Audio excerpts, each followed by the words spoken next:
Hindi rin namin pinalagpas na hindi mapuntahan ang kilalang tourist attraction sa Cebu.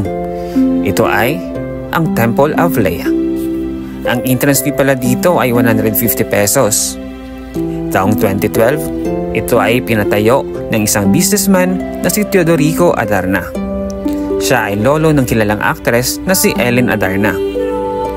Ito ay pinatayo para sa undying love ng kanyang lolo kay Leia Villa Albino Adarna.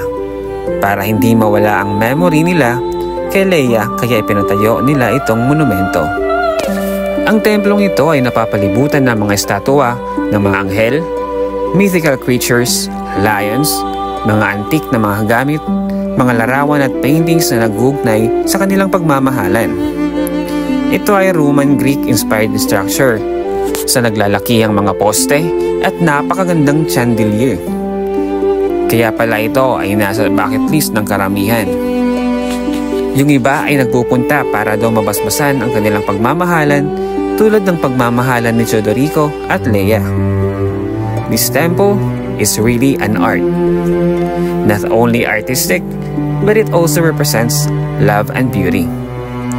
Kaya may mga nagsasabing this temple daw is the Taj Mahal of the Philippines. Bukod sa mga Greek-inspired artistic view, ay dadaling ka din dito sa isang panoramic view of Cebu City. Talagang napakaganda dito at ang presko pa ng hangin. Tunay ngang hindi mapapantayan ng anumang halaga ang tunay na pagmamahalan ng dalawang tao. Samahan niyo ulit ako sa isang adventure. Ako nga pala si Dudski Lacochero. Hanggang sa susunod, salamat!